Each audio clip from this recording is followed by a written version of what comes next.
Hello and welcome to Episode 8 in the Delphi Training Series, brought to you by 3dbuzz.com. My name's Buzz. And I'm Logan. And before we get started, I'd like to remind everyone that there is a dedicated classroom over at 3dbuzz designed to provide a structured learning environment for those of you that are getting up to speed with Delphi. I'd also like to point out that if you are watching the low-resolution format of this video, you can download the high-res version from within the classroom, free of charge, of course. The link to the classroom is 3dbuzz.com/Delphi. Now, with all of that out of the way, let's go ahead and get started. In this episode, what we're going to be doing is taking a quick break from the MP3 player that we have been developing in the most recent episodes. What we're going to do is we're going to take a look at the if statement. Oh, no, the if statement. We've been using it. No, don't panic, guys. I promise you, by the end of this video, we are going to do something interesting and fun. So, don't panic. Up to this point, I know a lot of you guys have seen the if statement, like I just said, and you've probably become pretty comfortable working with it. But I have seen a few people make some posts over at 3dbuzz talking about how there has not been a dedicated lesson covering the if statement, and they feel just a little bit confused with it. And before we get much further in the Delphi Training Series, we need to have a dedicated lesson. So we're going to do that right now, because we're about to start using the if statement like crazy in our MP3 player / music practice station application. So that's what we're going to do in this video. Take a close look at the if statement. Now, the things that are going to be covered, we are, of course, going to talk about what the if statement is and what it provides for us. We're going to show you some simple if-thens. We're going to talk about if-thens with compound statements.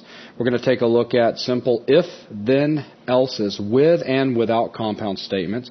We're going to look at how we can nest if statements. We're going to take a look at logical operators. And finally, to the good part, we're going to write a real simple application that is going to allow, and I promise you, hours and hours of fun playing with a bouncing ball. Yeah, that's right. We're going to show you how to write an interactive application that's going to have a little bouncing ball, and it's going to allow us to demonstrate some things to you guys, such as ball velocity, bounce code, mouse interaction, and gravity implementation. So we are going to sneak some cool stuff into this video. Logan, go ahead and bring that little program up.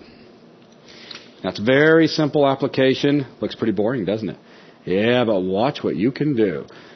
Well, first you can take the subject and you can grab it so you can move it around the scene. Ooh. If you let go of it, it starts to respond on its own, and gravity pulls it to the floor where it starts to bounce. Very nice. But it gets better.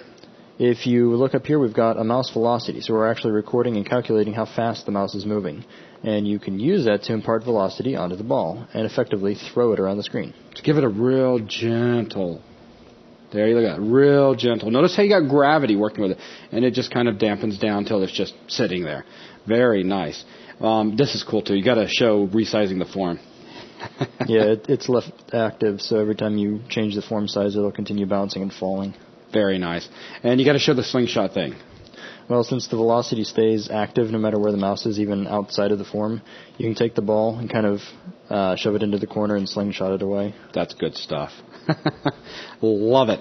Now, why are we showing you how to do something like this? Well, obviously, inside we've got some very simple if-then statements. So, yes, that gave us the perfect excuse to show you how to write an application like this. But come on, guys, think past that. We've shown you, what was it, in Episode 3, how you could write Flea, which was a fully functional game. We've been working on the MP3 player. We've been showing you a whole lot of things that can all be tied together with writing simple games, putting your music in there, high scores, all sorts of stuff like that. Well, think about this. Think about what we're doing here. Now we're showing you how to do things like velocity calculations, gravity implementations, etc. Stuff that can be put into some simple games. So everything we show you, each of these different episodes, we're trying to give you little tidbits that we can eventually apply to something on a much grander scale. So we will be writing this application in its fullest by the end of this video. But first, back to the not quite so exciting stuff. So let's go ahead and put that away. We will be back to it shortly. And the if statement. Let's pull up my whiteboard, Logan. All right, here we go. What is an if statement? Well, we've all seen them up to this point. An if statement is a way that we can basically make a decision within our code, and we can do a branch. What do I mean by doing a branch? Well, let's say we're just cruising right along, and we're executing very linear fashion, right? We execute statement after statement after statement. Then we come to a point in our program where For whatever reason, we need to make a decision. And based on that decision, we need to do one thing or perhaps not do that one thing, but do something else.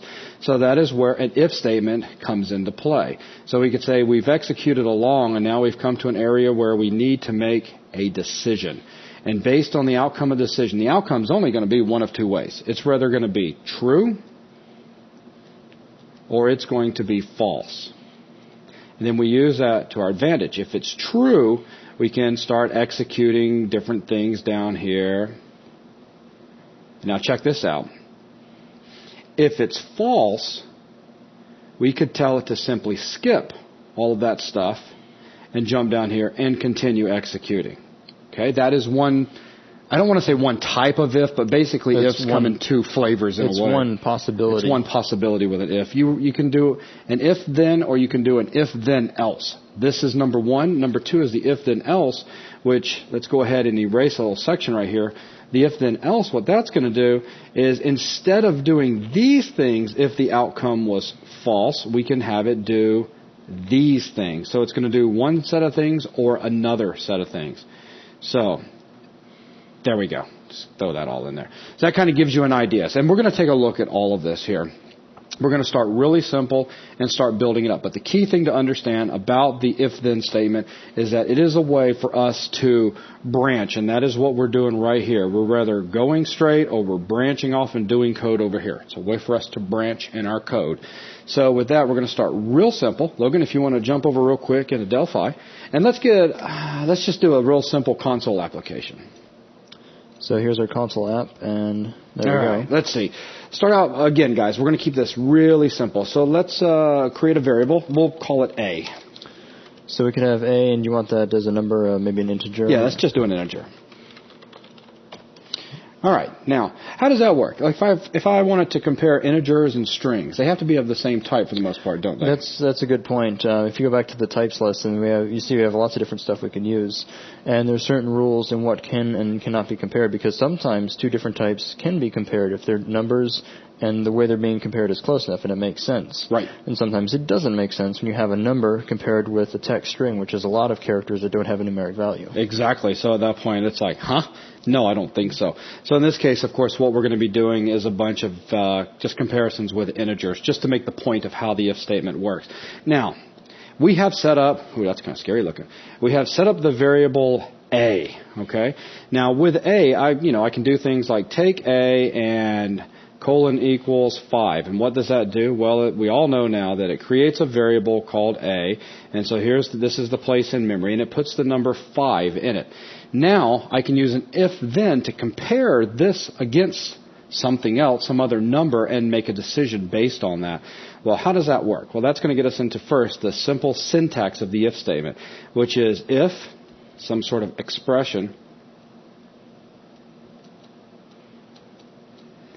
then we have the keyword then. And then we're going to introduce some sort of statements. We're going to do something. Otherwise, why even have an if-then if you're not going to do statements? So let's first look at an expression. What is an expression? An expression is something like, let's say we wanted to check to see if A was greater than the number 5, for instance. Well, here we are. We've got an expression. A is greater than 5. This is going to evaluate to rather true or false, one or the other.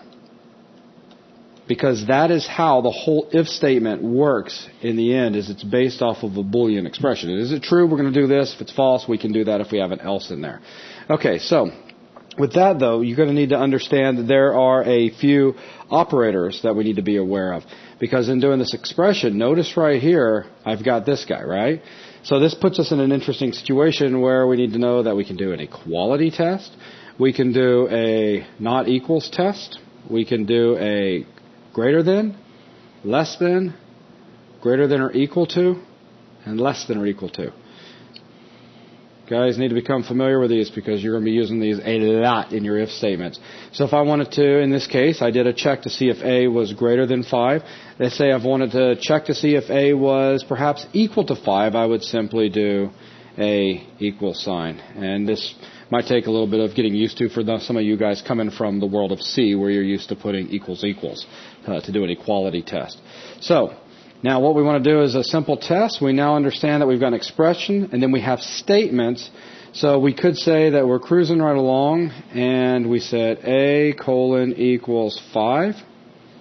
And then perhaps we want to come down and say if A is greater than 3, I'm just making some stuff up. So let's say that it is. That's going to be a true. Then we can come in here and we can just print something out on the screen. We can print true out. So very, very simple stuff. If it's a false, we're going to start out with it just being no else involved. What we'll do is we're going to simply skip like that. So this is just going to tie in and execution is going to continue going on about its business.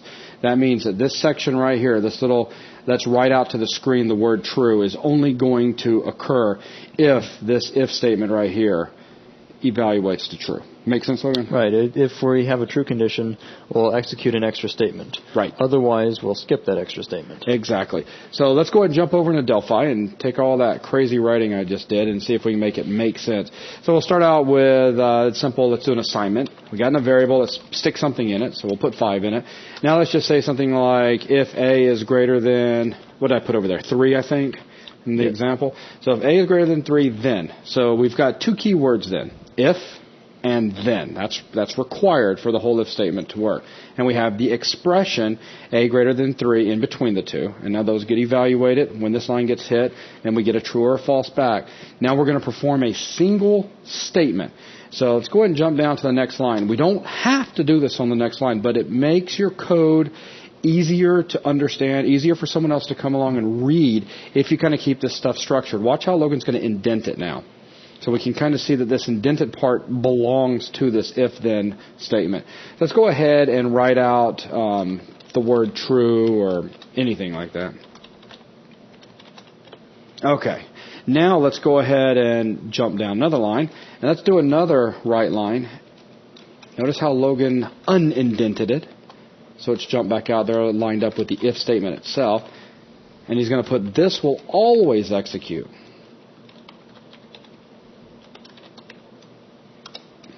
Okay, so let me see if I can grab one of these mice. It's been a while since there we go, done one of these. So what we're doing is we're coming through here. We simply do an assignment. We put 5 into the variable A. Then we do a test right here. Is 5 greater than 3? Yes, it is. If the answer is true, we're going to perform this line. If the answer results to a false, then we're just going to simply skip it. No matter what, this line will always be executed. So right now, in the state of our application, when we run it, what we're going to see is the word true, and then we're going to see this will always execute.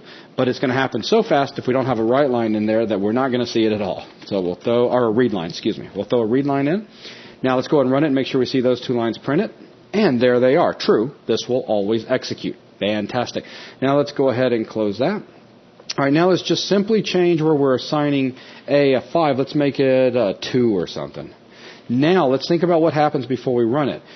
If 2 is greater than 3, is 2 greater than 3? No. So what's going to happen is we're simply going to skip this line, but this line right here is going to always execute. So in other words, we're done with the if statement. See the terminator right here? We're done with it all. We're now going to continue with regular execution. Go ahead and run it, Logan. Look at that. We no longer see the word true. We're now seeing this will always execute. So the if came, did its check. Nope. Let's go ahead and continue. That's what happened there. So that is a very simple if statement. As a matter of fact, go ahead and close that. Put did it not want to close out? Oh, that's good stuff. Just stop it using, I wonder if it'll compile again. Nope. It is very fun. Let's see. All right, well, that's all right. What we'll do is we'll just splice it right here, and we'll get rid of that for you guys. All right, guys, sorry about that. A little inconvenience thanks to the Windows start bar kind of freezing up on us for some reason. But we've got it clear. Go ahead and let's close out our application now. So we can bring that back up, close it out, and we can get rid of our little messages window down there. Wrong button. But, but it works, so we're good to go. Okay, so continuing on, this, as I said a second ago, is the most simplistic form of our if statement. Now here's the thing I really want to point out in this. You'll notice that we're only executing one statement if, our expression evaluates to true. What if we needed to have multiple statements execute if the statement is true? Well, right now, let's say, Logan, go ahead and take that second right line and bring it on up and kind of make it look like it's formatted. And let me get the tabbing over. There you go. So, now it looks like both of those are going to execute if the expression evaluates to true. Let's go ahead and change A to a 5. So now it is true. So it's going to look like everything's working great. Let's go ahead and run it. And, true, and this will always execute. So far, so good. So let's go ahead and close that. Now, let's go ahead and put A back to 2. So now, looking at this and being inexperienced, you would think you're not going to see anything, right? Because if in your mind you're thinking that these two things, since it's formatted properly, will execute if the expression evaluates to true, well, it's going to evaluate to false, so we shouldn't see anything. But watch what happens when we execute. The word true disappears, but we still get that second line. So it doesn't matter how much white space you use or how you've got it formatted. It really comes down to the code that you're using. And what we need to do here is we need to block this out. And to do that, we'll do it with begin and end so that we can add a structure in there so that multiple things can be executed if this evaluates to true. So let's go ahead and put a begin and end, and we'll leave both of those inside. So if that was our goal, to have these two statements be controlled by this one if, how would we go about doing that? Exactly. So we'll start our begin, so the start of our block, and then after the statements we can add end. And a terminator. So now, this is the key thing here. So now we've got it set up so that we can perform a simple if statement, and if the expression evaluates to true, multiple lines, as many lines as we want to put between the begin and end will execute. Okay, so all these guys have been grouped together, if you will. They've been blocked together. So now go ahead and execute it, and this time you'll see nothing because the expression evaluated to false. So we shouldn't see anything. So let's go ahead and close that. And now let's go ahead and set A back to 5. And now if we run it, ta-da, there they both are. So now it's working properly. So now we've seen two different things. How we can set up a very simple if-then statement where we're only going to run one statement. And then we looked at how we can set up a simple if-then statement where we are blocking in multiple lines that will execute if the expression is set to true. So now what we need to do is take a look at else.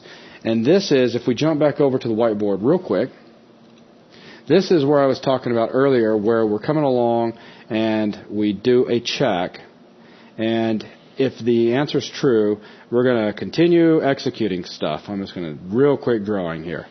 Otherwise, if the answer is false, this is where we're going to get into doing an else. Then we're going to come over here and we're going to execute other stuff, like such. But at some point, what's going to happen? We're going to continue executing on back down like such. Okay? Make sense? Right. We so far have had things only happen on true. And we now want to work our way into having things happen on false. Right. So with that, let's go ahead and jump back over to our program and see if we can code something real simple in demonstrating the execution of an else. Let's go ahead and get out the begin and end and rewrite this in such a way that it's just simple lines. So again, with a simple statement, one statement, you don't have to use the blocking. Do you want to break this one away? So, we can just keep changing on this line. So if A is greater than 3, then write true, and then let's put an else and write false. So do a simple right line for false. Now there's one very interesting thing here. What's the problem with this? If we compile it right now, is anything going to happen? Yeah, we'll get an error. We sure will. There is a terminator right now, right there, that's going to cause us some grief. That thing needs to be removed. Anytime you have an if-then-else statement, the last thing that you have right before the else, where you would normally put a terminator, you do not. That's just the way their if-then-elses work. So go ahead and show them the error with that in place. So there are errors, and there we go. So terminator is not allowed before an else. So it's one of the few errors that's in plain English. Yeah. So we go ahead and take that out. Now we can run it. And we get true. This will always execute. Now let's go back and take a look at the code. So I'll jump in here real quick. So A is equal to 5. Is 5 greater than 3? The answer is yes. If it's yes, we're going to execute the first statement, which is what we did. We printed out true. And then, look what it did. It then skipped over all the else stuff, came down to the last terminator that's basically part of the else. So it's either going to be a terminator or you're going to have a terminator after the word end if you have multiple statements in there, which we'll see in just a second. And then we continued with regular execution. So no matter what this expression evaluates to, true or false, we're always going to execute this line right here. What were you going to say, Logan? Right, because he's entirely outside of the whole if. Will happen regardless. Precisely. So go ahead and take that A and assign a 2 to it, which is not greater than 3, so then we should see false, and this will always execute. And there we go. False, this will always execute. So there you guys go. A very simple else statement. Now let's go ahead and spruce this up. We can just add whatever you want, Logan, but let's show them what happens if we want to start doing multiple statements. Again, we need a begin and end. Let's make the example interesting. Instead of doing it to both of these, let's just pick on the else. Let's say with the else, we want to have multiple lines execute. Okay, so we can jump down a line, and instead of having the first thing be a statement, we can have the first thing be a begin for beginning of the block. And then after the lines, place an end. And then we can play. Let me get this. Format it a little bit. Now we can place anything we want inside this block, and it will happen under the else condition. Now this really does come down to personal preference on how you like to format stuff. Personally, for me, I like to take the begin and end when it's under an else like that, or under an if, and just kind of do them one tab over, and then their guts another tab from that. That way, when you look, you can real quickly see the if and else, and then you can outside of the blocking. Yeah. So you're saying like this. So. Yep, exactly like that. It just makes it real easy to see the whole thing. It just comes down to personal preference. Just continues to block. Because I've seen a lot of different things, including the begin being after the else, which is pretty the begin common. being directly below the else, yeah, or blocking everything. So guys, just keep in mind, it's some sort of blocking is nice though, because or indenting, because if you don't and you have lousy formatting, it's going to make it a mess reading the code later. Ooh, there's nothing worse than reading a student's code that is just every single thing is aligned to the left side. I would say that's just unacceptable. You have to have some form of blocking. Exactly how you have the begins and ends are up to you, but ifs and things like this have to be blocked and Precisely. have to be indented. So now you got the one right line. Go ahead and copy and paste that right line again and put something like... no, really, false. Yeah, exactly. That's perfect. So now if we run it, again, of course 2 is not greater than 3, so it's going to be false. So now we've got false, no, really false, and this will always execute because that line always executes no matter what the condition was, true or false. All right, let's go ahead and close that out. Now, let's go ahead, and of course, we can still continue to add as many lines as we want between the begin and end. That's the beauty of having the begin and end there, to block all of this code so that it belongs to, in this particular case, the else. Let's go ahead and block the section above it so that they can actually see the end not having a terminator because of, again, that special rule. Under the... yeah. Okay.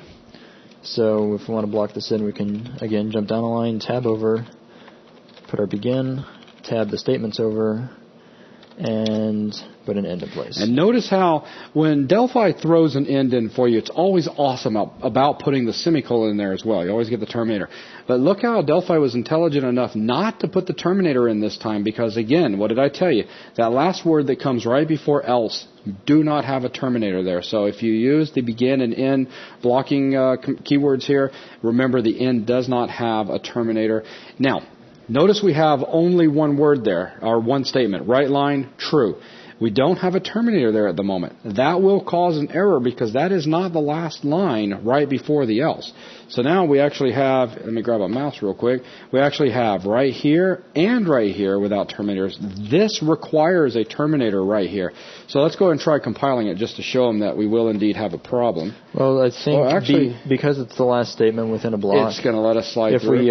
If we double these up, then we'll start to have a problem. Go ahead and double it up just since we're going to have multiple things in there, but we'll say it caught me on that one. There we go. And so put the terminator up there. And I'm just going to go sit in the corner and blush. It's something that I always do. I always terminate everything except for that last word before the rules seem to keep flip-flopping. You don't need a terminator, and then you do need a terminator, but then you don't need a terminator because there's an else, and then you do because, and so on and so forth. Precisely. And to be honest with you, like I said a second ago, I always terminate everything except for that last word right before else. And in that you don't. And right, so, it's just a good practice. If you were to copy that last line and move it to somewhere else because you were testing, all of a sudden your line wouldn't work. Could have swore some old version of Delphi used to squawk about that. No, it's entirely possible. Yeah, way back in the day. And of course, now I've been beaten into that habit of always have that terminator there. So there might even be a compiler argument for it. Yeah, possibly. But anyways, put the terminator there. You guys hear me? Okay, so here we are. We're now showing you how we can do compound statements within the begin portion of within the true portion of the if, and compound statements within the else portion of the if. And again, we can do as many lines as we want in there. So now the next thing I want us to take a quick look at is how we can go about nesting an if statement inside of an if statement. So let's say we want to do a range. We assign A to the number 2, and then we want to say if A is greater than 1, then, and then on the next line we can say if A is less than 5. So we've established a range. Want to set something like that up real quick? Sure. Do you want to jump down below this one? Yeah, you start can do on a new one. That's fine. So we can jump down, I guess after all of that. Okay, yeah, because the execution continues. So we can begin with if A is greater than 1, then we'll throw this under a begin. And you can notice, again, as I started to say a second ago, actually I may have got it out, in your begin and end, you can, if you want, get into a habit of just always do begin and end if you have one or multiple statements. And that way you're just always set up if you want to go back and add stuff. There's no problem with putting a single statement inside of a begin and end block. Right. So we've done our check for if A is greater than 1. If it is in fact true, we're going to begin a block. And inside of that block, we're going to do another check. So we're going to check A again. And was that if A is less than 4? Yeah. So we get a range between 1 and 4? Yeah. So if it's less than 4, we'll do something. And you want to block this one for multiple? If you want, yeah, go ahead and block it. But again, guys, if you're going to do a single statement, you don't have to. So now inside here, let's just go ahead and write A is between 1 and 4. So A is 1 and 4. All right, and now we know coming into here that A is going to be a 2, which is greater than 1 and less than 4, so we should see that line printed out. So let's go ahead and execute. And what do you know? A is between 1 and 4. Of course it is. It's a 2. So there you guys go. That is a nested if statement. And that's, you're going to be doing them often as your code becomes more complex. You get into scenarios where you're going to need to check one thing. If that thing's true, then you're going to need to turn around and check something else and then do something else. And it's called nested if statements. Not only that, but you might run into a case where if A is 1, you always want something to happen, a statement Z to happen. Right. But if it's 1 and it's something else, you can have the statements nested. So that way you have this entire larger condition where lots of things might happen. But let's say out of the 3 conditions that happen when A is 1, only one of those is relevant when it's less than 4. Right. So you could continue nesting if statements. Exactly. Okay, so I guess the last thing that I wanted to show real quick is talk about 2 logical operators and an OR, because it will allow us to actually simplify this embedded if statement that we have right there at the end. What that allows us to do is imagine with our expression how we've been saying, let me just jump over here 1 second into my whiteboard and let me find my pen and kill everything off. In this particular case, we were looking for A being greater than 1 and A being less than 4. I mean, that's what we were looking for, right? Right, those were the 2 checks that were done. A is greater than 1 and A is less than 4. How convenient. So all we really need to do is this, put the word if and the word then. Ta-da, and then we just continue on like normal. Isn't that convenient? This allows us to actually employ these logical operators so that we can do, if this comparison's true and this comparison's true, and we also have an OR that we can put in here where we can say if this comparison is true or this comparison is true. So how does this work from a larger picture? Because remember, in the end, the expression, the whole thing, has to evaluate to a true or a false to determine how the code down here is going to play out, right? So in this case, by using the logical operator AND, this has to be true and this has to be true for the whole thing to get true. If we used an or in here, then it's this has to be true or this has to be true, and the whole thing will spit out a true. Right, and that's the idea of the parentheses there, as we break the expressions down so that each of those expressions end up at a true or false value, and then those true and false values are compared with the logical, the and or the or. Exactly. So let's go ahead and jump back over to Delphi real quick and demonstrate taking that last if statement that we just did and putting it in a simpler to view form using the and logical operator. Okay, so if we started over on this if statement, we could write it as if, open parenthesis, a is greater than 1, close parenthesis, and, open paren, a is less than 4, close paren, then do whatever. In this case, we started with a begin block, and we had a write line which I'm going to simply copy and paste, and I can unindent that a block or two. Now check this out, guys. All this up here, all that, this right here is exactly the same thing. Lot cleaner though, lot cleaner. Let's go ahead and execute it. We should see A is between 1 and 4 twice. How do you know? We see it twice. Magical here. Okay, very good. So with that out of the way, that's pretty much everything I wanted to demonstrate with simple if-thens and if-then and else statements. The biggest thing to walk away from with all of this is when you're doing the if-then-else, remember right before going to the else, when you're finishing up the true statement, no terminator. Okay, if you put a terminator there, you will have an error. The other thing I want you to walk away from this with is if you want multiple lines to execute for the true or the false condition, they must be blocked with begin and end. That will group these guys together. So that will allow you to have compound statements. Very important to keep that in mind. And we have also seen that we can come in here and we can nest if begin ends inside of if thens. And there you go. So Logan, is there anything you'd like to add to this? I know we also have the else if, but I was going to worry about that later. The only thing I can think of adding to this is with our examples where we took this nested if statement and changed it into a logical check. There is one advantage to this method. It's not, the result in our case is the exact same thing because of the way we have it set up. Since we don't have anything outside of this if, we only have one possible thing that can be done. What you can do with the nesting stuff is we could add a statement in between these two. True. So we could have added another write line. So a write line that always happens if A is 1, even if it's greater than 4. Exactly. And so on. So you could have more control if you wanted. If you were only checking for a range, then you would definitely want to go with the logical method. Beautiful.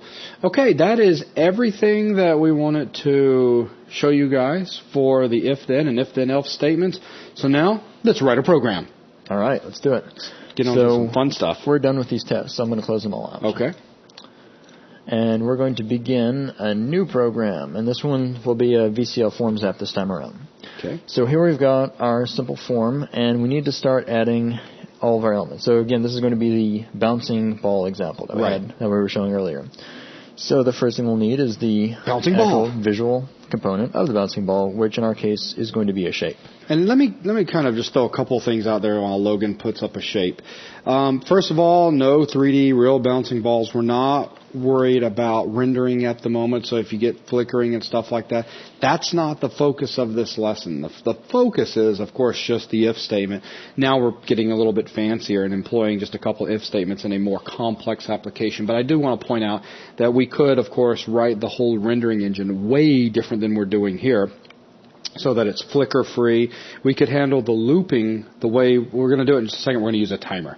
Of course, there are other ways that we can employ a game loop, if you will, to handle our render updates. We could do it in a much different way, but it requires some lectures that we've yet to provide them. Right, it's an entirely different ballgame at that point. It's a different architecture that you have to start thinking with. So I'm throwing that out there just as a reminder to you guys. For those of you that are playing around making your own really simple games right now, I think that is so awesome. I can't tell you guys how excited I get when I get on 3D Buzz and I see that someone has published a new game. Believe it or not, since there hasn't been that many, I think I've checked out every single one that's been put up. And there's been a few times that I've actually grabbed Logan and Zach and Terry, told them, hey guys, you guys got to check this out. It's really cool.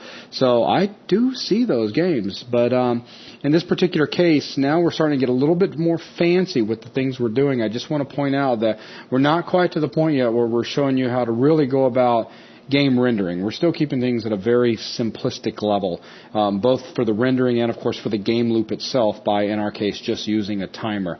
So I just wanted to throw that out. Right. We're just doing some updating and calculations. For the drawing, we're just leveraging the fact that if you happen to move a Delphi shape around, it redraws itself. That's right. Kind of convenient. So you did a simple shape, and you set the width and the height to 32 by 32. Good. And you change it over to a circle. Right, just for the theme of a bouncing ball and make a round thing. So we need a ball and we need a timer. We need something that's going to just keep updating. So jumping down to system, which I've passed, we can drop a timer down, and I'm going to set the timer's interval to 16.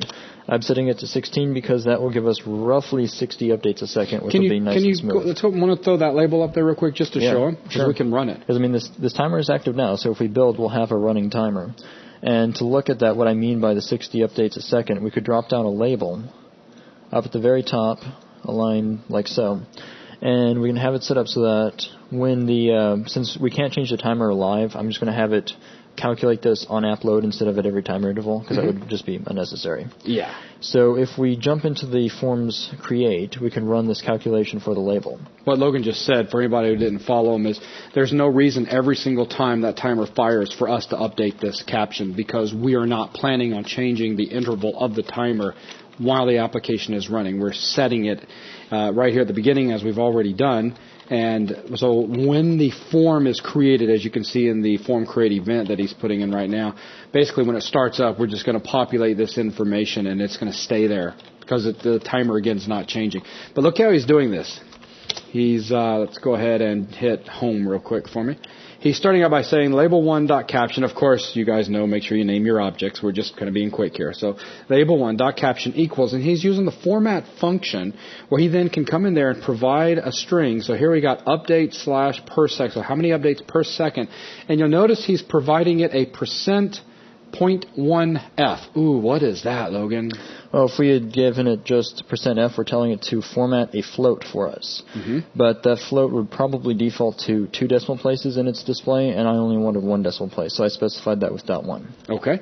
And then the comma. Now, what is the float that's actually going to be put in there? Now that he's got the formatting in place, what are we going to hand to it? And so what he's doing is 1,000 divided by the timer 1.interval, so the interval that he just set a second ago. So for this interval, how many updates will we get in 1 second of time? Since the interval is in milliseconds, we have 1,000 milliseconds to represent a second. So how many updates per second? So if we run this now, there you go. We're running, you can basically say we've got 62, our frame rate is 62.5. Right. And the reason I can't tune it to exactly 60 is because the timer's granularity is in milliseconds. We can't get to a sub or less than 1 millisecond or a fraction of a millisecond. Exactly. So you'll end up at what, like 58 or something like that if you try? Right. You could jump between about 58 and about 62. Gotcha. Okay, cool. So we'll just leave that in place. Very nice. Now we need to see a ball move around, right? So we've got a timer in place, and we know that thing's firing 62.5 times per second. We've got a ball that's just sitting there. Now we're going to need some attributes, some variables that are in play where we know the ball's position, X, Y, and then we're going to need to start worrying about its velocity as well, because in this particular case, the ball can move around, and it's going to need a velocity since we're going to start employing gravity and things like that. Right. This gets a little bit more complicated than some of our original games in that instead of doing updates based on time, we're doing updates based on velocity over time. Yeah. And to make this more convenient and readable, we're going to set up variables that represent object and scene attributes. And on some of those are going to be the 4 things we need to represent the ball. We need a position for the ball and a velocity for the ball. So the position will be position X and position Y, since all of this is just 2-dimensional. And we're also going to have a velocity in X and a velocity in Y. All of these are going to be of type single, so a single precision floating point, or allowing us decimal accuracy.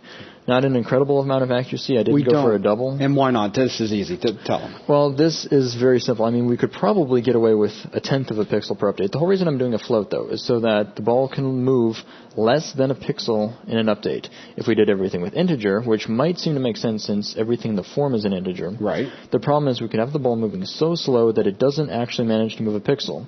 If everything was integer and it did manage to move, it would just stop at that point, even though it had some residual velocity. Right. If we do all these calculations as floating point, we can move less than a pixel. We won't see it move for that update, but it will eventually move enough to cross over to the next pixel. Exactly. Now let's go ahead and add a comment right before that. Let's call these ball attributes. Good idea. Now you'll notice we are basically making global variables that can be felt all throughout this unit here. Right, since the idea of the ball is that the ball is an object that transcends each of the individual procedures, so we need these in global scope so that they stay alive outside of the procedures. You got it. All right, so we got some ball attributes, so we should be able to hook them up and use them to move the ball around the scene. And this is where the core procedure is going to be required. We need a procedure that takes into account velocities and applies them to position, and then turns around and takes these positions and applies them to the shape, because these positions are just arbitrary variables. They have no link to the shape yet. So we'll have a procedure called update ball, because that, well, makes sense. So we'll have our update ball procedure, and Control-Shift-C will fill that in for us. Now, inside of here, we need to take our current position and update it by whatever velocity is currently currently set. So we can take our position x and set it to equal position x plus velocity in x. So if our position is 1 and our velocity is 1, our ending position after this will be a position of 2. Exactly. And then it'll continue adding whatever happens to be in velocity. And we need to do the same thing for y. So position y is equal to position y plus velocity y. And once we have all this set up, we need to turn around and apply our position in x and y over to the shape. Exactly. So we can say shape1 dot left is equal to position x. But we can't directly use position x since it's a float, or well, in this case, a single. Right. So if we tried to put position x into shape1 dot left, we get an error because they are incompatible types. So we need to convert this float over to an integer. Now, I want to keep this as accurate as possible, so we'll round to the nearest integer using the round function. So we can round position x over to an integer and store that in the shape's left. And then do the same thing for top. So top is being represented here by y. So we'll round position y into the shape's top. So as soon as we get over that 0.5 spot, we're going to move over to that pixel, basically. Right. That's just how we're going to round for accuracy here. Since obviously we can't represent 5.5 in pixels, we don't have half pixels or anti-aliasing. Right. So now we just need to set some velocity and. Yeah, so, well, for our initial stuff, it would be a good idea to initialize the variables anyway. So up in the form create section, I'm going to initialize everything we've got. So we can set our position x to 0, our position y to 0, our velocity x, we can set that to 1. And our velocity y, leave that 0 for now. Okay. So positions and velocities and the timer. Okay, so here's the last thing. We have our update ball that is not tied into anything. We need to jump back to the timer. So if we run it at the moment, the ball is just going to sit there. Right. Yep. Because there's no link between but the timer timer and the update. Remember, that timer's firing 62.5 times a second. So now we just need to tell it to update the ball every single time the timer fires. So one simple call to update ball should achieve that. So we run, and now we have a moving object. So we've got animation going on in the scene, and as soon as we hit the edge, we just go up into space. Exactly. So now we need to get some more and we could, real quickly, let's just go ahead and take our velocity for y. Let's put a number on there, and you'll see that it'll, like if we do a 1 there, we're going to start going, or 2, yeah, that's good. We'll start going at a sharper angle. Yeah, there we go. And again, off the screen. Yay! So now we're ready to some bounce code? Yeah, we need to detect the bounce condition. That is a condition where the object has left the screen, and instead of leaving the screen, instead needs to reflect off of the edge that it hit. Okay. Before we do this, do we want to throw up any ball velocity information on the screen? Sure, just keep a running tally of how fast the ball's going. Sure. So we could grab our label, make a new label, just as somewhere to hold or somewhere to display this information. So We'll have a second label, and yes, I'm leaving everything on the design phase very dirty and unnamed. That's because on all of this I'm focusing on the internal engine pieces. We've got things like our velocity named, and we'll just let Delphi render the rest of it on its own. But you guys know to use real names, right? Right. Good. Now, unlike the updates a second, this is more of a live attribute than a static one. The velocity can and should change if we in fact get this program finished. Precisely. So we need to update our displays as the actual velocity updates. So I'm going to set this, let's see, before we set the position. So coming in, we haven't modified velocity at this point, so we can do that as the first thing we do when we go in to update the ball. We can tell it to update our display, and I might actually just steal our last one because then I'll have a skeleton format line I can run from. So we could say that here we have ball velocity. Now he's going to actually represent two floats. You can just do %F with a comma in there. Oh, you need that F. So that means you need to make sure you hand it two floats out there that you can. So over here we have the first F will be velocity X, and our second will be velocity Y. And you guys, hopefully by now, starting to get kind of a hang of how this format function works. Basically, everything lines up, almost like when you're calling a procedure and you're passing arguments. First argument in the first line, etc. Multiple arguments set up in these brackets, comma delimited, and they go in order. Yes, there are ways of changing the index from here, so we could have like velocity Y appear first, but that gets more complicated. Just for something simple like this, it's just easier to align them yourself. So we're first and second. So we have X is first, Y is second. And they get placed here. All right. And label, I'm setting the wrong label, aren't I? We need label 2. And there we have our ball's velocity. Perfect. So that will become useful if we need to debug things like velocity changes because of things like ricochets or gravity. But with that in place now, let's move our attention over to ricochets. So after we've set our position... To get you started on that, the very first thing we're going to want to do is be aware of the width of the ball, because we're going to need that in a minute. Or, yeah, that'll be... Just keep that in a more convenient, easy-to-use format. Yeah, I mean, obviously, we could at any time say the shape1.width, but this will make things a little bit easier by just having an attribute called, like, width or something, or ball width. Ball width. Yeah. So ball width is going to be an integer because ball width is representing that shape, and shape's dimensions have to be an integer. And so we've got our ball width. It. Now, we need to initialize it, and we'll set it to whatever has been set up within the IDE. So we'll say that our ball width is equal to shape1.width. And we'll just use this for both width and height, because with the program, our goal is obviously to keep it 32 by 32, or basically some square number. Right. That the object is all, we'll just assume that it's square in this case, and then we'll have fewer attributes we have to track. So we have a width that we can use, and the width is important because if you have the ball going over to the right side of the screen, if you used only position X and Y, that's position X and Y calculated at the top left. Well, bring up Photoshop for me real quick. Sure. Just to show you what he's talking about. Let's say we're looking for a bounce, and here is the bottom right corner, right? And so we have our ball. That is, it's a shape, right? It's inside the square area. But here's what we're looking at. So this is what we're going to be comparing for our top and for our left.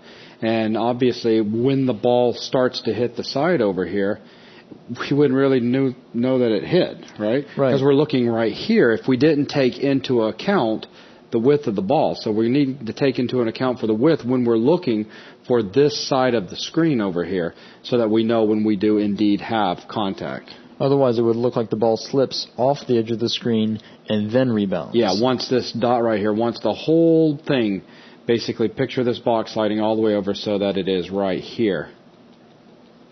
Then we'd have contact, and then it would start coming back. And the same thing's also going to apply for when we're going down as well, because, well, top's all the way up here. So by the time it gets down here and notices that there is indeed contact, where's the rest of it at? Ball's off the screen. So we got to take that into account. So jumping back over now, we'll do these checks right after we've assigned the position, because we need to have the position updated first. After we've set our new position, we'll check that position to see if it has caused a ricochet. So let's check horizontally first. So we can begin by checking position X. So we'll say that if position X is greater than, we'll use client width and client height as the area we're checking, because that's the usable area inside the app, ignoring things like the borders in the title bar. So we'll say that if the position X is greater than... That's built in, by the way. Client width. And if you're wondering where this variable comes from, it's actually part of the form. So we could say form1, I'll just show this, form1 dot, there we go, client width, client height. So that's where I'm getting those from.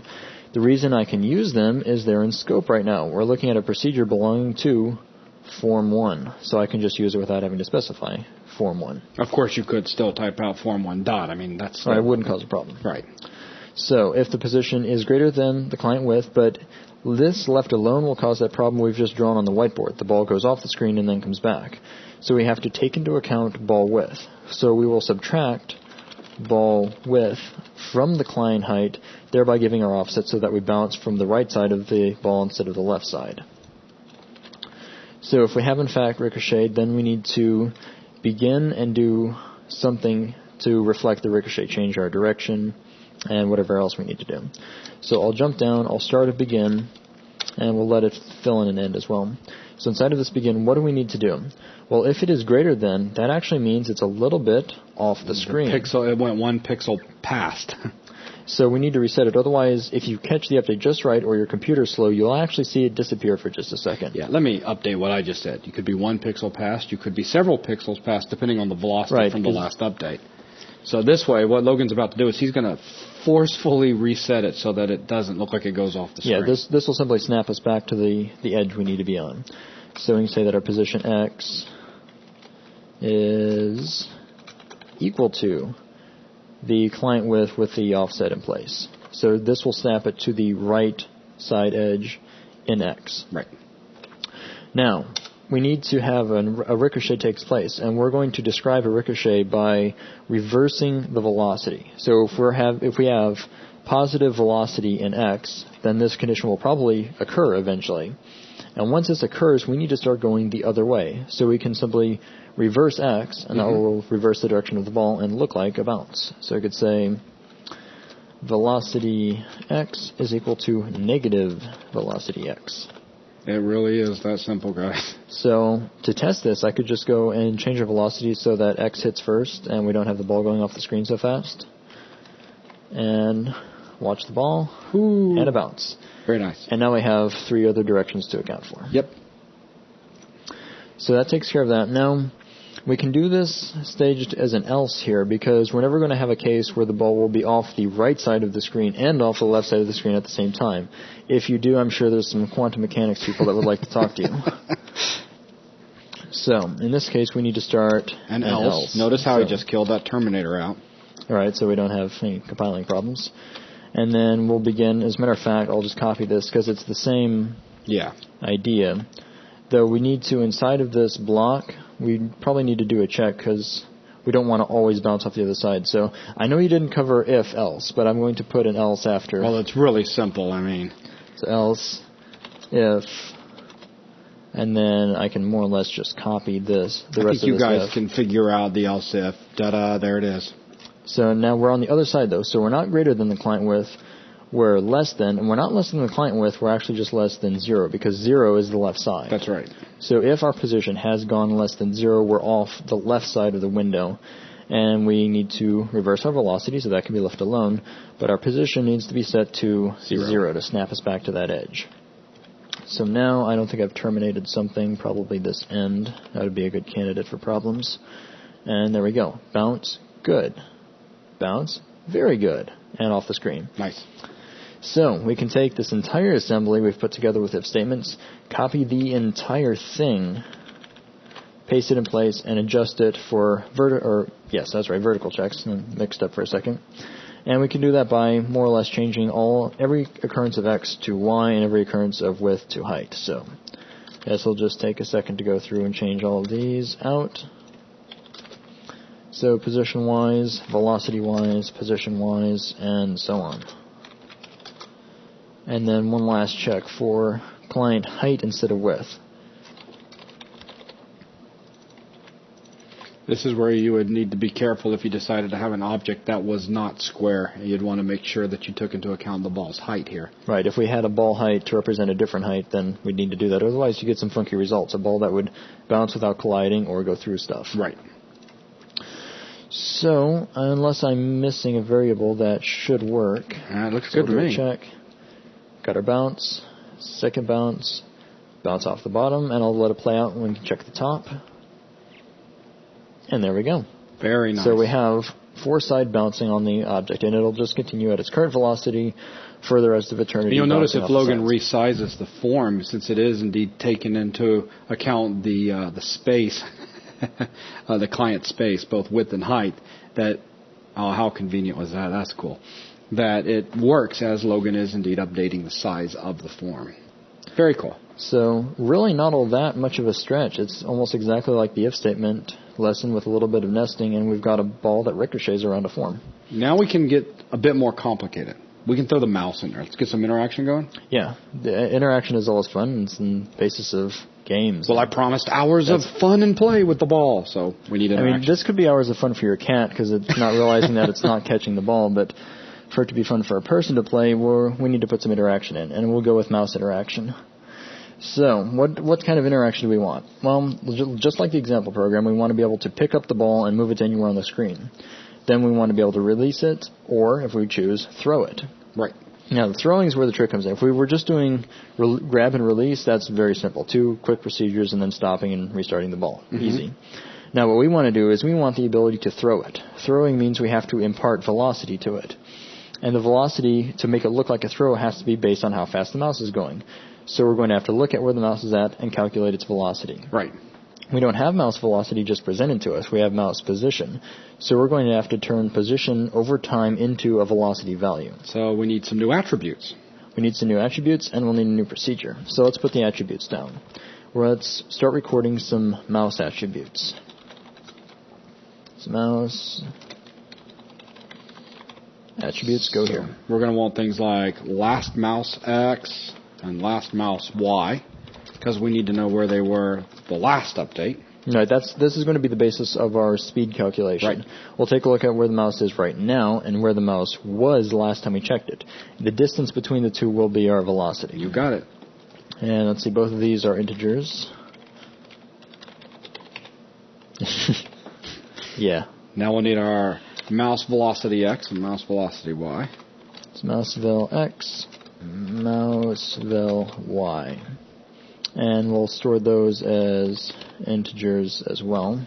And then finally, we're going to need to know if the mouse button is down or not. Right, that's going to be key for grabbing something and letting it go, because as long as it's held, it needs to stay with the mouse. Yeah, because that ball update's constantly firing 62.5 times a second. We need to know if that mouse button's down so that we don't keep moving the ball around. Was that mouse button down? Yeah. And that will be a simple boolean. Alright, so those are our mouse attributes. And now we need a procedure that can calculate the velocity based on those positions and last positions. So I'll make a new procedure, and we'll call this calc mouse velocity. And we'll fill it in. Now, some of the things we need to do here. We need to check the current mouse's position on the screen, but the way we need to check that has to be relevant to the screen itself, because what we're going to use is the mouse object that exists with any VCL app. Right. That gives us access to a cursor position.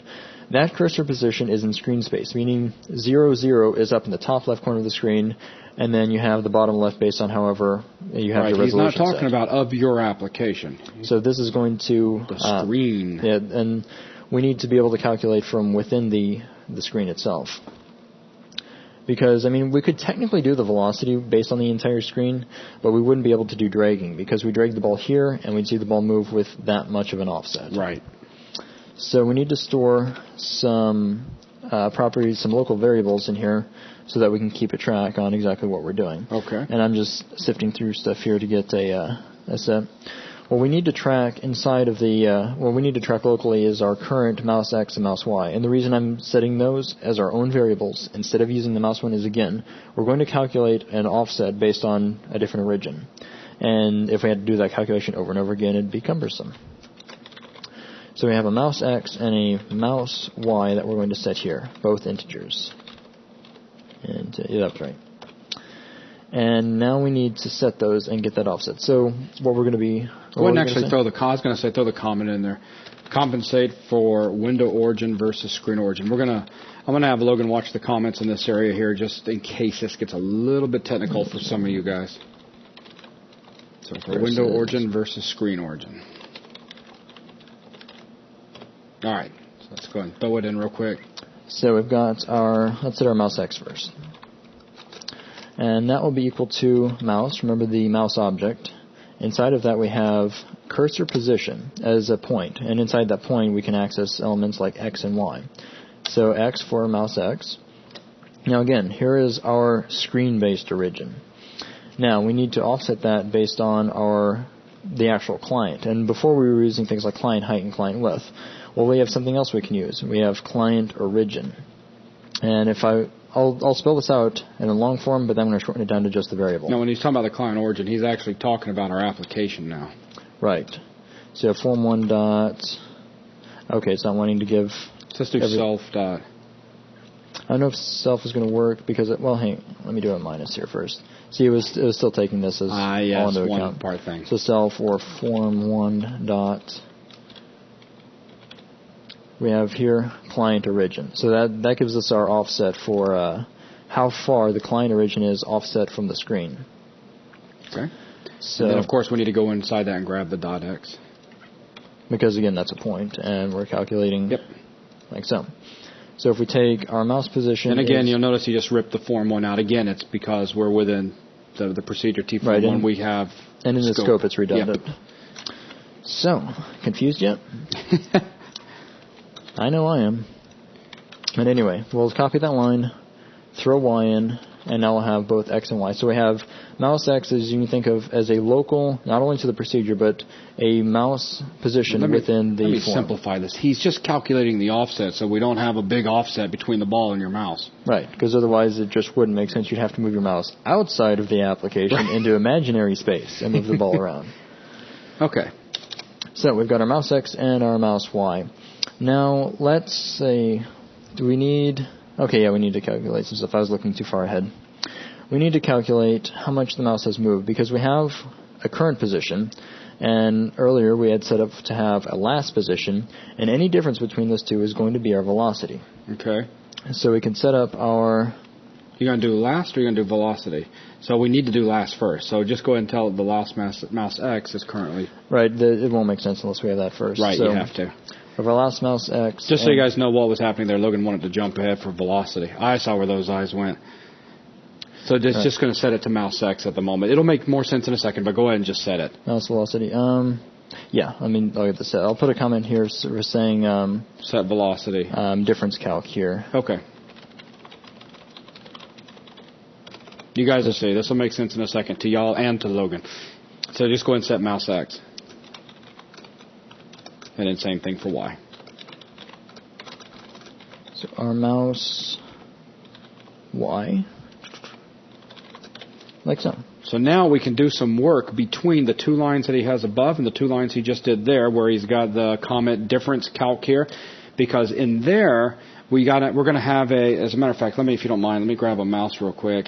In this area right here, once we've run through this the first time through, now we've got mouse X and mouse Y is going to contain something different than last mouse X and last mouse Y.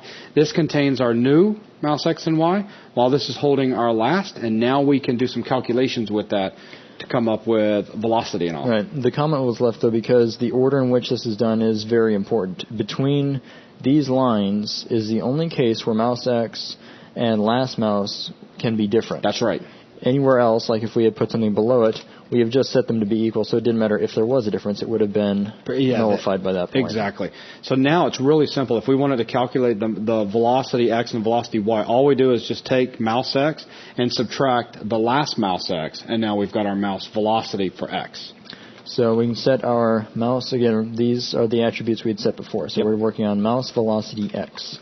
So mouse velocity X is equal to our mouse X minus last mouse X. And that's it.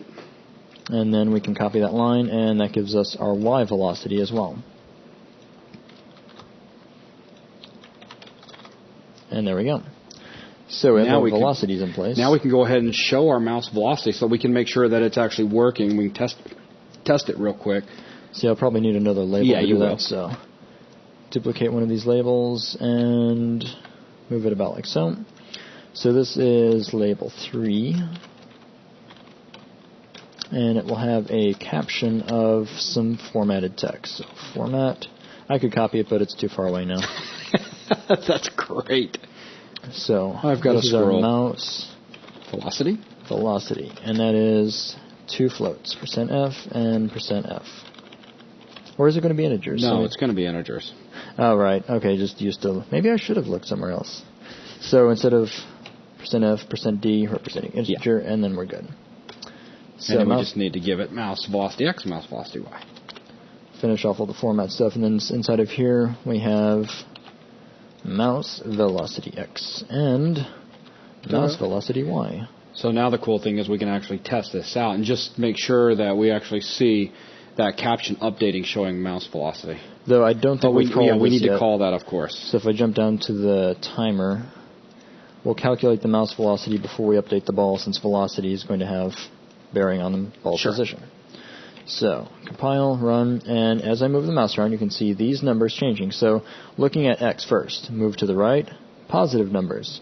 Move to the left, negative numbers, which is correct. Positive, increasing the shape's top is going to make it move this way. And then same for y, down, positive, up, negative. And now here's the biggie. All the complicated looking stuff we did a second ago, move your mouse out somewhere else on the screen. Notice how it's still calculating way out there. It's not like we used a mouse move event that's inside the form, where you actually grab and hold that mouse object. Right. The cool thing about that is this velocity is based on the time between the timer updates, which is the same time between the ball's updates, which means that the perceived velocity of the mouse should carry directly over to the ball. So that's kind of cool. And we're done with that, so we can kill this out. Now, to go about using that velocity, well, to use it, we'd have to be able to pick the ball up to be able to throw it, so I think we're going to have to start looking at things like mouse down and mouse up. Agreed. So we need to have a mouse down that'll do things like mark the fact that we're holding the ball. Right. So we'll grab our form, we'll go down to events, down to input, to which I just scanned by. We have our on mouse down. So let's start an event there. And the first thing we need to do is remember that if the mouse is down, that we set our mouse down variable. Right. So mouse button nothing. Woohoo! Down is equal to true. We've pressed the mouse down, and until we release it, and it again, is true. this is going to become very important, because when we do update ball, we're going to need to check, is the mouse button down? So since mouse up and down go hand in hand, I'm going to go ahead and set in our mouse, or our on mouse up event, which begins with mouse button down is false. Actually, there's no reason to check if it's down in that one area. We just set its velocity to 0. And so that backing the mouse down. So if it's moving, in order to make it stick to the mouse, we don't want to have residual velocity. So we pick it up, but then it starts to move away from our mouse. That would defeat the purpose of picking it up. So we just stop it. Yeah, just set the velocity to 0.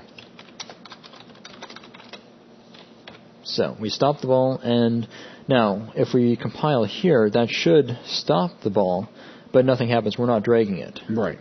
So what we need to do is, whenever we have the button down, we need to just set the ball's position over to the mouse, and then that will visually look like we're dragging it. So instead of doing it in ball update, we can do it where we're calculating the mouse velocity. Right. So as we're calculating velocity, we can say that, as a matter of fact, we want to jump down probably after the last velocity you set.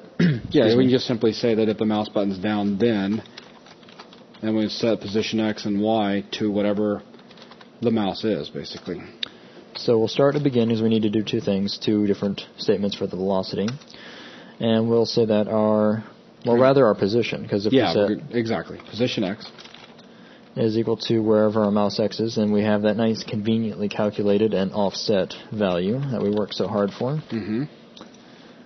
And right, if there is an extra offset we'll have to add, because if we set it directly like this, you'll see, all right, we can stop the mouse, and it snapped. Yep. And it moves as long as we have the button down, but the offset's wrong. Remember the little picture I showed you guys back up? Go to Photoshop real quick. Remember that? Remember that? Hang on, let me grab a pen right here. Remember that little corner? All right, remember that? Now run the program again, Logan. Think you still have it up? Now click on it. Look where we're at. So we need to count an offset to figure out halfway over and halfway down.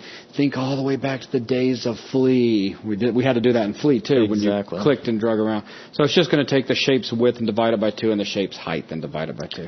So that means we need some offsets. So we'll subtract. I wonder if we could just do ball. Yeah, I'll do the shape. Shape 1 dot width divided by. As a matter of fact, I could do divide by 2. Notice I'm doing floating point division instead of integer because so far everything's calculated as a floating point. We might as well keep the accuracy for now and wait until we convert it to the shape in order to actually get our final accuracy. And do our height. Height might a little bit you can still do because width. yeah. Same, I mean, it doesn't matter in this case again because we've stipulated that. And we're what I was square. tripping myself up on is the fact that we could have used ball width. And yeah. since they're all the same in this case, it would have all resulted in the same visual effect. So now if we grab our ball, we have the ball centered on the mouse, and everything looks a lot better. Nice. So we've got the ability to mouse down. So our mouse down is working since we now have this logged as dragging. We can see that because the position updates with the mouse. Mm-hmm. And we can release it. As soon as we release it, mouse button down is false, and we are no longer dragging it. The only thing left is to take this velocity, which we have calculated, and impart that into the ball. Because here, if I try to throw it, nothing happens. As soon as you release it, you get nothing. So we need to set it up so that the velocity gets imparted into the ball. And we can do this as soon as we do our mouse. Yep, just mouse up. Yep, real quick and simple, actually. So jumping down to form mouse up, we've recorded that we're no longer holding the ball, and we need to impart some velocity. And this is why mouse velocity X and Y are global, so that we have them available here in a different procedure. Exactly. So we can set our velocity X to equal mouse velocity X and velocity Y to mouse velocity Y. That's all. So, grab the ball, stop it from moving, throw it and release it, Woo! And now we have a lot of velocity imparted, or a little bit of velocity imparted. Very nice. And everything picking up, because if you watch the mouse carefully, and then it pretty much picks up exactly what you left it at. Go ahead and do a bring to front on that ball just so it's over all of our labels. Do a bring to, let's see. I'm going to do a few tweaks because I just noticed another problem. You see, we have perfect dragging ability. Yep. Unless the mouse is over the ball to begin with, you mouse down and it doesn't pick the ball up. Right. This is because that shape is receiving mouse down events. And we have nothing there, so you're just going to disable it? Right. If we disable it, then that event will drop through to the form and everything will work as it should. So we can just mark that as enabled to false. Another thing we had to do in Flea. Now for these labels, I don't mind them drawing over. I do mind the fact that they have the gray solid background. So I'm going to select all of them, go to miscellaneous, and tell them that they're transparent. Okay, that'll look better. So we still get the text overlay. But that, yeah, it looks better. But yeah, we don't have the big gray box draw effect. Cool. So there we go. And if I move the mouse over the ball to begin with, click down, and I can still grab it. All right. So some gravity now? Some gravity sounds great. Let's see. For gravity, what does gravity actually do in our case? Well, it's going to modify our velocity. Modifies our velocity, but only in X. We need something that... Only in Y. Oh, yeah, exactly. I was thinking one step ahead. Again. Okay. So we need to modify velocity Y, and we need to make it so that the ball always tends to go down. Right. So we need to have... Let's look back at the game for a second, or the program. So velocity down is positive Y. So that means we need to add some positive Y to the ball every time we update, and it'll look like gravity is pulling it and causing it to accelerate downward. Exactly. Now, to make the application of gravity easier here, I'm actually going to make a procedure called apply gravity so that if this gets complicated or more than one line, we don't have to worry about this messing up our update ball procedure. Okay. So I'll make a procedure called apply gravity. And let's go ahead and give an attribute to keep track of our gravity. Right, what the current gravity is. And so we can add a new section, and we'll just call it scene attributes, and it'll be called gravity, and it'll just be a single. All right, scene attributes, gravity, single. Okay. And no, this isn't going to equate to actual gravity or what Earth's gravity or any other kind of gravity should be. Really, all this is the value that gets applied to it every update. That's right. So, under Apply Gravity... Which, speaking of that, we can go ahead and have a little bit of fun real quick. Just jump on down to the Update Ball section and go ahead and call Apply Gravity. So they'll see that every time that timer... There we go. Every time that timer calls Update Ball, we're going to turn around and tell it, all right, apply gravity first, then let's start working with our new velocity to have it affect our position. And like you said, I'm going to do that as the very first thing in Update Ball. Since we're using velocity here, we're showing it in our display system, and then we're using it for position. Right. So we want to make sure we have the most current gravity or most current velocity before we continue with this stuff. Exactly. So to begin with, we'll start with Just an tell apply. It to apply gravity. And not caps lock. There we go. Okay. Now we can code it in. As soon as we go to test, we know it's going to work because we didn't forget to go down and put the call in. And while we're cleaning things up, we might as well go and initialize gravity as well. Sounds good. So back up to the form create, and we'll say gravity is equal to... Equal to 1 for starters. That sounds good. Just Simple. as needed, yeah. So we've got gravity set to 1. Our update calls the apply gravity, so now it's just setting velocity inside of apply gravity. So we're working with velocity y. We know that's the one we want to affect. And we want it to increment or decrement, so we'll say velocity y is equal to velocity y plus some value. And I'm using plus because we want gravity to go down. Right. So we'll add the gravity value, or the gravity attribute. Now, there is one interesting thing we need to do in here. Since we're not taking into account inside ball update if the mouse button is down or not down, because we just set the velocity to 0, we need to go ahead and check and apply gravity. Is the mouse button down? Because let's see. Because I almost want to show it with that's cool. Not added first. So, so far, is it... I think I might need to multiply it by a factor, because if it's going... Oh, it's going to stay the same. You're just not dampening it off by... You see what I'm saying? Like if you got... Oh, we're reflecting it. Okay, I see what you're saying. So it's... Yeah, I was looking for the wrong thing. This is, in fact, different. It wasn't bouncing just a second ago. Exactly. See, I've just been staring at this app too long. It's just right now you've got a perfect bounce going on. So we've got our balance and our gravity set. It's just not decaying. Right. So far, so good. And I can test what I was going to. Grab the ball. Wait, it's like a yo-yo. And it always slides away from your grip. And that's because gravity is always being applied, even if it is held. All right, so that's where we need to put that thing I was talking about a second ago. We're simply going to check. If not, so here we are using another logical operator. We're using not, which you guys didn't see a few minutes ago in the lecture, but that's cool. So if not this, then we apply gravity. So if we're not holding the ball, apply gravity. Otherwise, do apply gravity. So grab, and we can grab it. Because as long as we're holding it, we're not applying gravity. Now if he just lets it go dead still, gravity's going to pull it straight down. It just has that perfect bounce. There's no dampening going on there. So, all very well. All right. So let's see. So now we need to get a little bit of a little more sophisticated bounce in there. We need to basically just start reducing our velocity a little bit. So we need to, I guess what it boils down to is we need a special case bounce for the floor. Okay. Because for the sides and all, that's fine if they keep their velocity. We don't have the system's that complicated yet. But whenever we hit the floor, to make the bounce more realistic, what we could do is have, on every floor hit, we slow the ball down some. So we can just call a procedure like apply bounce or floor bounce or whatever. Probably apply bounce, because we've got apply gravity, so we'll apply bounce. Okay.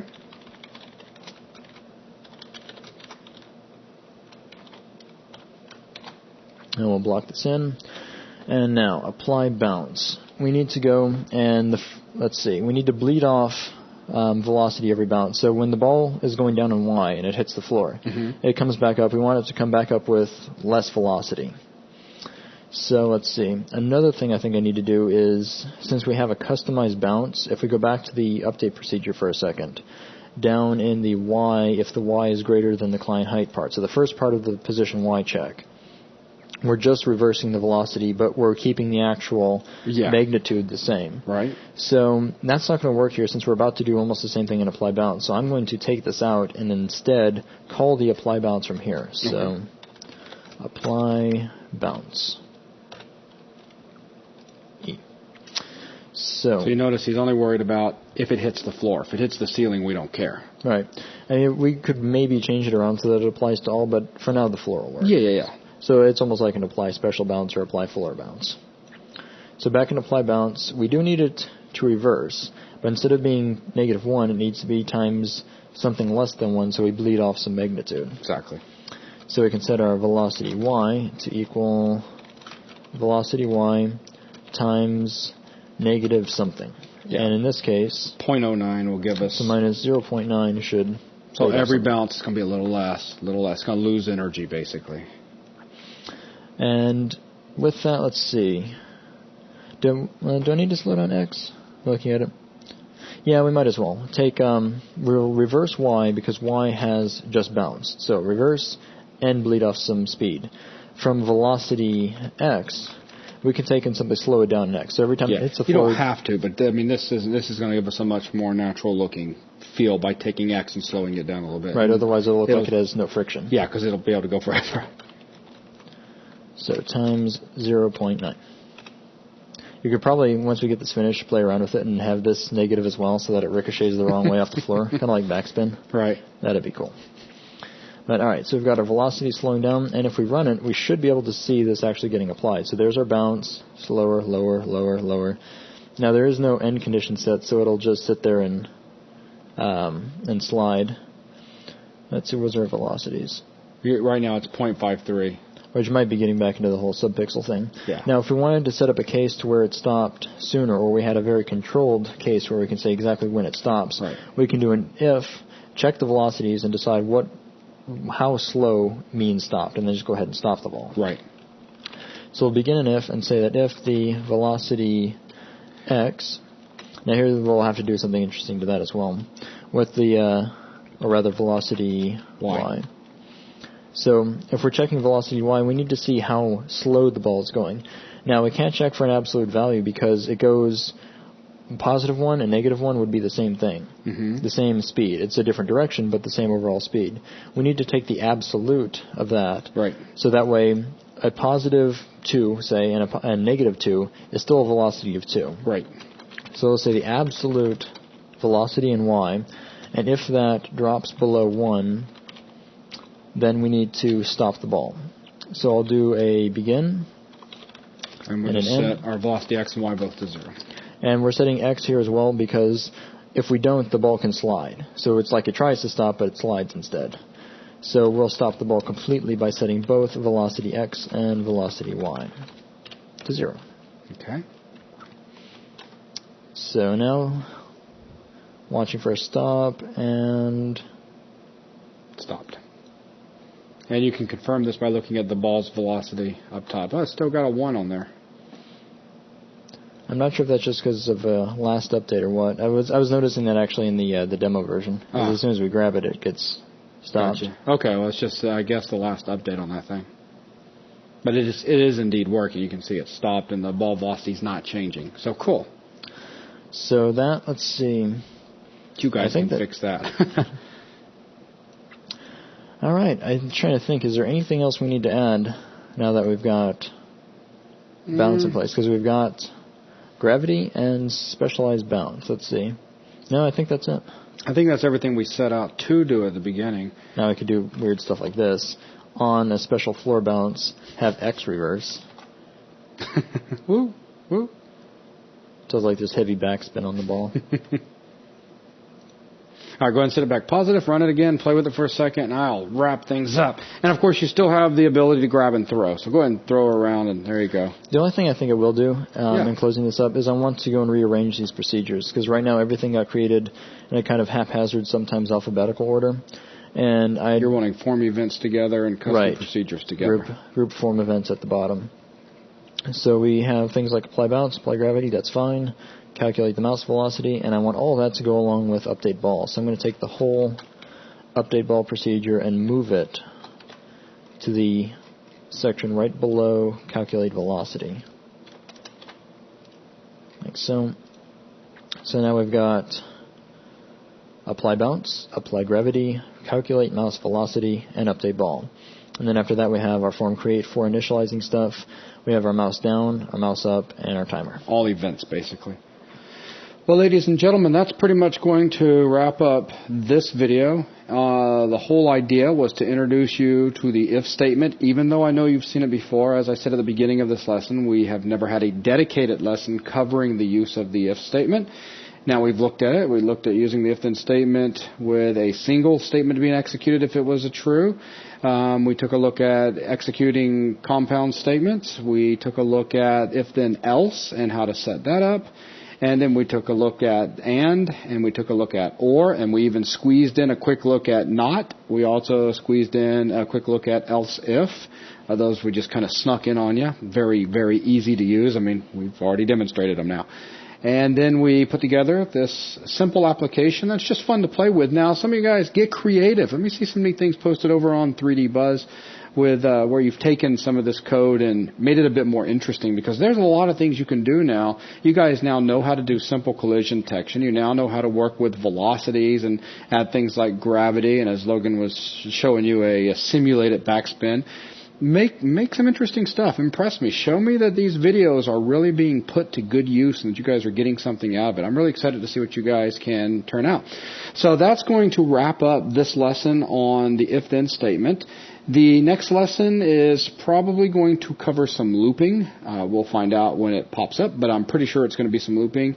And again, I promise we'll throw in something interesting like we did here. And then after that, we will jump back onto the MP3 player / music practice center and get that wrapped up, because you guys are going to need looping off. As a matter of fact, Logan, thinking about it, we're going to also need one lesson on working with data on a hard drive, writing information and retrieving information. General I/O, stuff like that. So, ladies and gentlemen, I hope you guys enjoyed this video and got a lot out of it. And until next time, keep programming in Delphi. We'll see you guys.